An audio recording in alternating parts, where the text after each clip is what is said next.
আদর্শ অভিভাবক মানে হচ্ছে কৃষ্ণ কথায় আসক্ত তিনি। কারণ তিনি যদি কৃষ্ণ কথায় আসক্ত না হন, অপরকে কৃষ্ণ কথা শ্রবণে কিভাবে অনুপ্রাণিত করবেন? মহারাজ পরীক্ষিত ছিলেন শশাগরা পৃথিবীর সম্রাট, মানে শশাগরা পৃথিবীর অভিভাবক তিনি।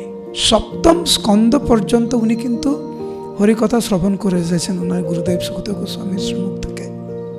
কিন্তু দেখবেন প্রত্যেকটি অধ্যায়ে কত প্রত্যেকটি স্কন্ধে উনি কিভাবে কৃষ্ণ কথা শ্রবণ করার যে উৎসাহ উদ্দীপনা ওনার মধ্যে রয়েছে, কিভাবে উনি প্রকাশ করছেন। এইখানে উনি বলছেন, হে গুরুদেব, আপনার কৃপায় আমি স্বয়ংভব মনুর বংশ বৃত্তান্ত পূর্ণরূপে শ্রবণ করলাম, কিন্তু অন্য মনুদের সম্বন্ধেও আমি শ্রবণ করতে ইচ্ছুক। দয়া করে আপনি তাদের কথা বর্ণনা করুন।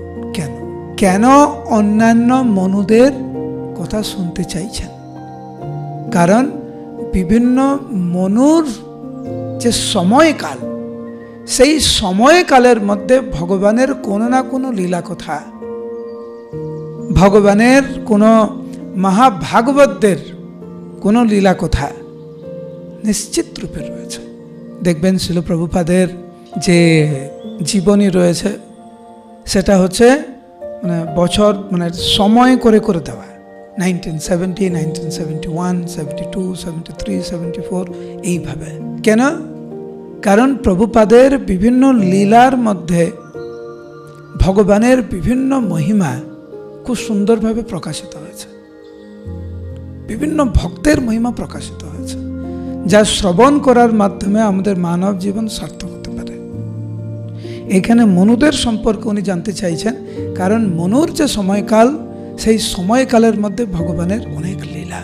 তো আমরা যারা অনেকে অভিভাবকের ভূমিকা পালন করি, আমাদের অন্যতম গুণ যেন থাকে যে ভগবানের কথা শ্রবণে আগ্রহ। যারা আপনাকে ফলো করে, তারা আপনার গুণগুলো তারা কিন্তু গ্রহণ করবে। পরীক্ষিত মহারাজ আমাদের কাছে দৃষ্টান্ত স্বরূপ, কিভাবে জীবনের শেষ নিঃশ্বাস পর্যন্ত পরীক্ষিত মহারাজ ভগবানের নাম শ্রবণে, ভগবানের লীলা কথা শ্রবণে কিরকম আগ্রহ প্রকাশ উনি করেছেন।